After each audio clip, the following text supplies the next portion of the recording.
people tell you, learn how to say no, I want to challenge that because most women I work with actually need to learn the opposite, meaning learn how to say yes.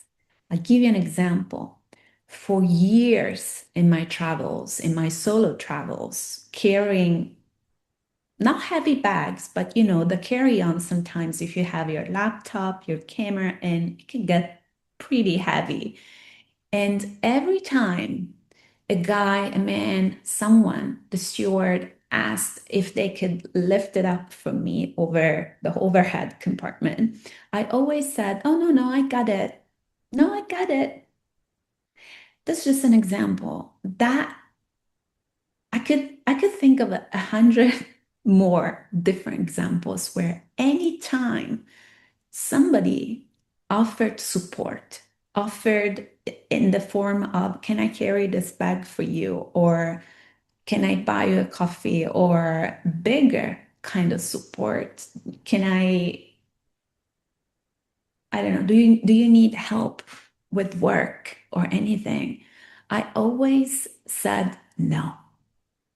And inside, there was a part of me that it's very vivid. I can remember all the times I said no. And inside, I was like, "Ah, but I would really like to say yes, you know?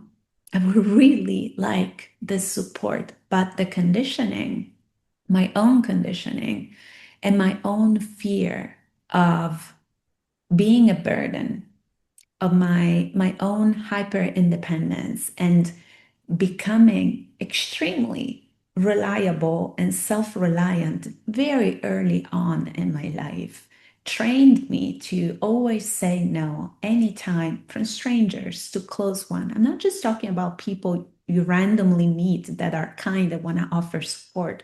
I'm also talking about my parents, my partner asking, "Are you okay? Are you all right?" Even sometimes coaches and my therapist asking, "How are you?" And always answering, "I'm fine, I'm good, I'm fine," you know? So anytime when women tell me I'm fine, my ears like go like that. I listen more deeply because I know that fine, most often than not, is not fine. Fine is actually like underneath the fine, there's always a desire to be seen, to be held, or to have someone that can hold space for you, even if you just need to vent, even if you just need to say, "Oh my gosh, this today feels so heavy.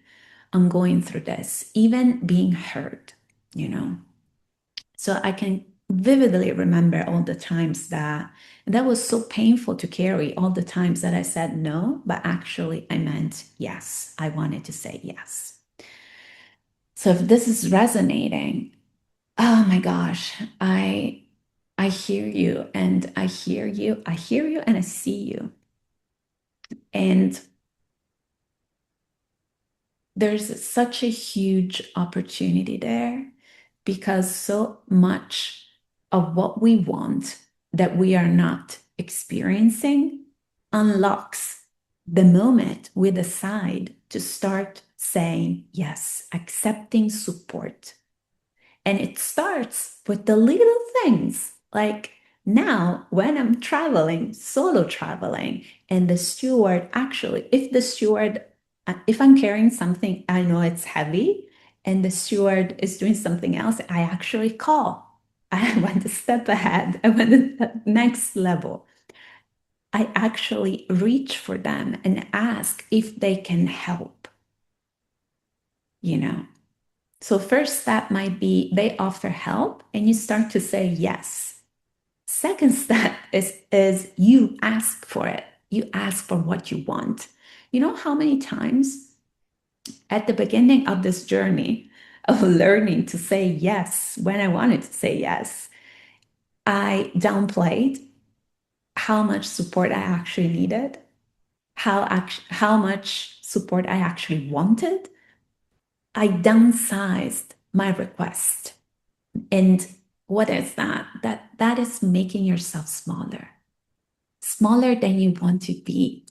And that often comes, speaking from my own experience, from it comes from fear of burdening others, fear of being too much.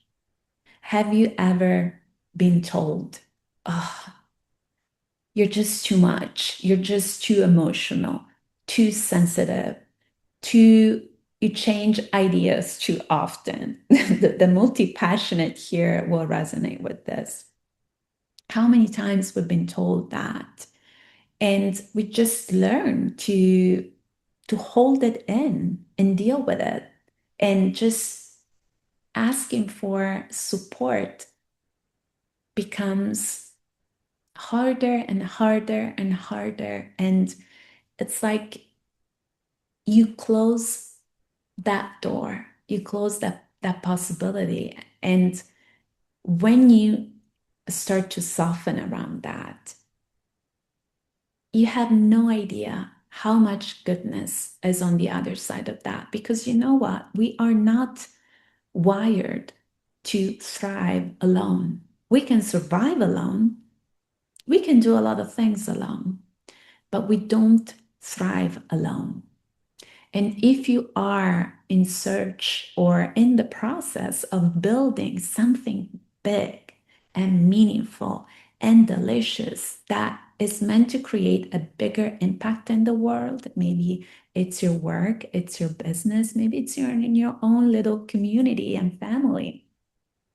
You know you cannot do it alone. You can't do it all alone.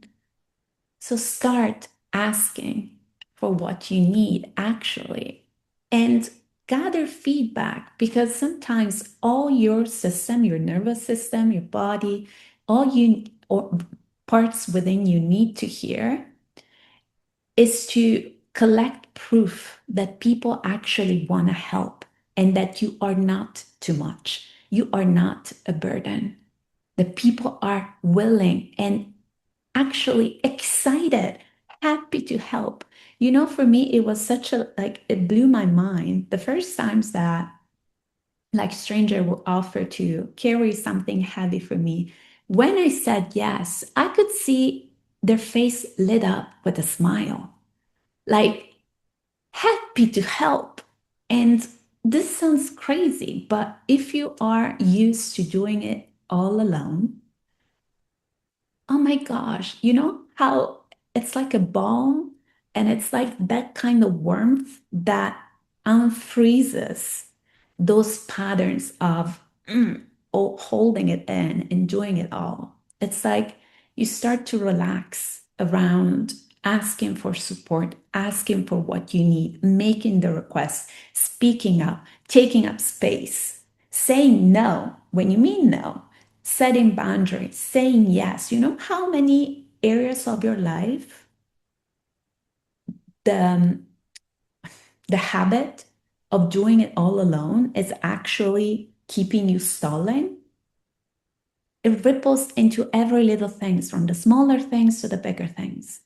So this video, I hope it finds the woman who needed this reminder that you're not here to do it alone, that you are here to actually be supported, because I bet you support others.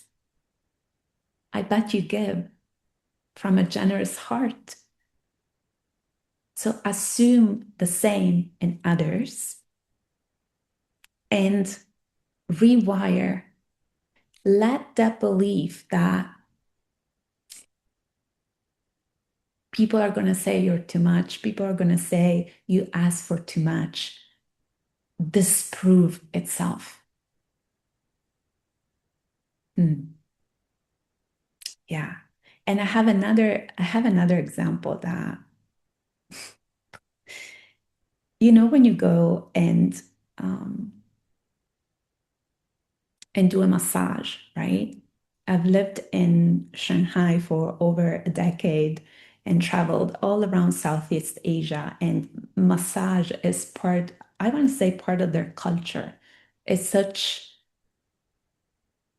every country has their own massage style and they're so good at it. It's a part of their self-care.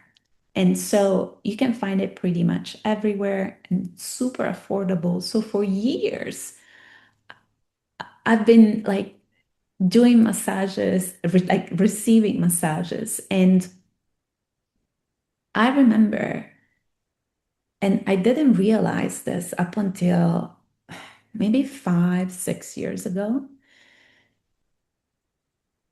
I never fell asleep during a massage while my friends, my partner, we will go through a massage like in the same room. And at the end, they will be like, oh, that was so good. I slept through it all. Oh my gosh, I'm so sad.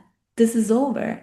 And for me, yes, it was pleasurable experience, but I never managed to fall asleep. Not that there's a goal, but I could tell I wasn't fully relaxing.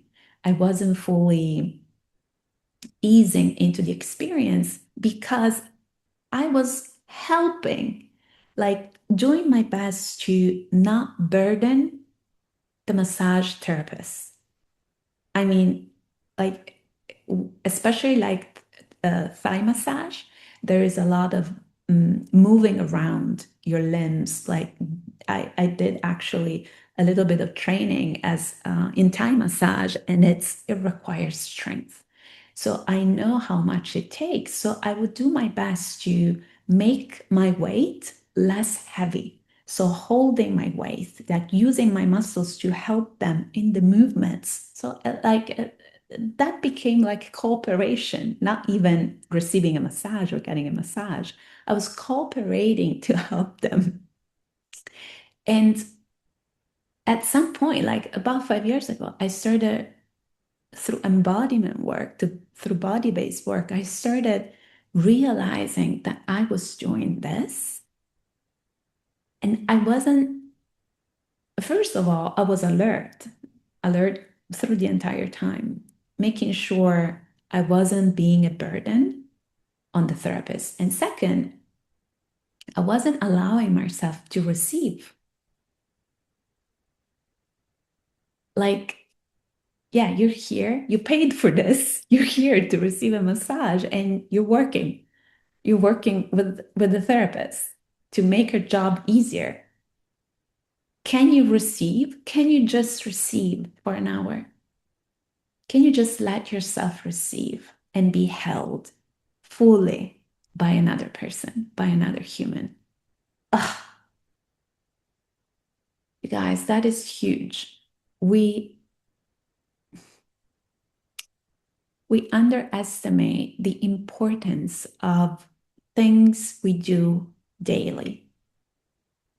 Because if we start paying attention to all the ways and all the times we say, I'm fine, I don't need help. I'm helping this therapist because I don't want her to feel strain after this massage.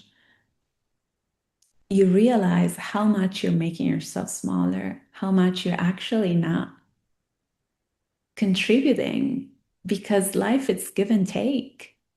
It's give and take, and it's give and receive. So you're just holding back, playing the part, and just holding it all in. That is not connection, right? We're meant to give and to receive.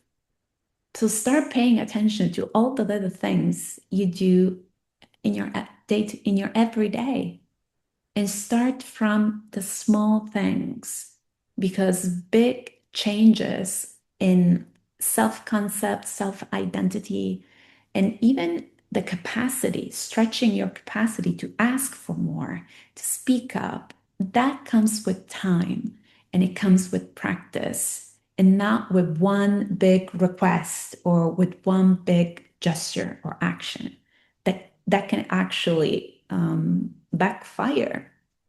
Build your way. Start small and start building that muscle. It's actually just a muscle. Think of it that way. In the same way you train your body, your muscles, you strengthen your muscles, to protect your joints, to make yourself stronger, because we need both flexibility and mobility and strength, right? It's the same thing. You need to be able to support yourself and you need to be supported too. So that's just another flavor, another nuance. That's just another muscle that you need to train. All right. I hope this video was helpful. And as always, if you don't know, I'm Marina. I'm making video every single day. I'm on a 100 daily YouTube journey. So I will see you tomorrow. And I'm here to remind you that you're not too late. You're not behind. You're on divine, perfect time. All right. See you next time.